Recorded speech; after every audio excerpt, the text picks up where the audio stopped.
L'histoire commence dans un monde dystopique où une fille regarde son chiot en peluche, triste qu'il soit déchiré. La mère de la fille suggère de s'en débarrasser.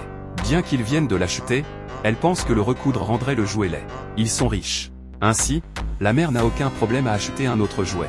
La petite fille aussi, bien qu'attachée à ce jouet, accepte de le jeter, influencée par les paroles de sa mère. Alors, la mère jette le jouet avec d'autres ordures dans la poubelle juste devant leur maison. Le sac poubelle passe par un système de ventilation et arrive dans un camion de ramassage des ordures, qui transporte les déchets pour leur élimination finale dans la décharge sous la ville. Pendant ce temps, alors que la mère retourne chez elle, une silhouette mystérieuse encapuchonnée pose son regard sur elle et la fixe avec haine pour avoir jeté les choses si facilement. Peu après, le camion de ramassage entre dans la décharge, suivi par un autre homme mystérieux. Quelques minutes plus tard, un membre du personnel de cette installation trouve l'homme en train de fouiller dans les ordures dans une pièce remplie de sacs poubelles.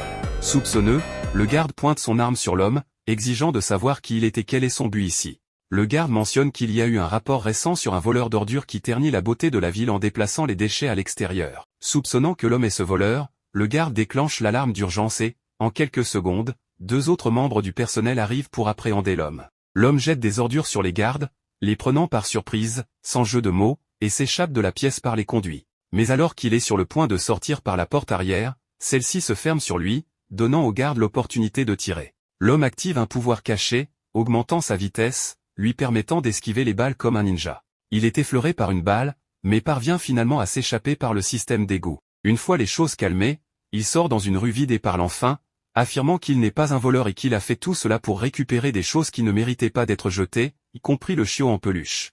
Le lendemain matin, des rumeurs circulent sur le voleur d'ordures, et 2 femmes discutent de combien ces personnes sont nuisibles pour la société, les qualifiant de sauvages. Un homme d'âge moyen en vêtements sales, clairement un paria dans cette société propre, entend les commérages, mais choisit de ne pas s'engager dans une dispute et s'éloigne, quittant la ville par une petite porte. Il entre dans un bidonville juste à l'extérieur de la ville. L'homme relaie les nouvelles aux habitants sur la rumeur qui se répand à leur sujet, et tout le monde devient inquiet, pensant que la police va maintenant les poursuivre. Une fille nommée Chiwa soupçonne immédiatement son ami Rudo, le garçon aux yeux rouges, qui est certainement le même enfant qui a causé tout ce drame. Rudo est actuellement occupé à réparer tous les déchets qu'il a collectés lors de sa chasse, principalement des jouets et des accessoires réparables, et ne remarque pas Chiwa au début. Chiwa s'approche et lui demande s'il a encore risqué sa vie en entrant dans la ville juste pour voler des ordures. Elle lui rappelle à quel point les habitants de la ville sont stricts sur le contrôle des déchets et que s'il se fait prendre, il pourrait passer le reste de sa vie en prison. Rudo répond que ce ne sont pas des ordures, mais des objets parfaitement utilisables que ces riches gamins de la ville jettent sans y réfléchir. Il exprime combien il se sent mal pour ces objets qui ne méritent pas un tel traitement,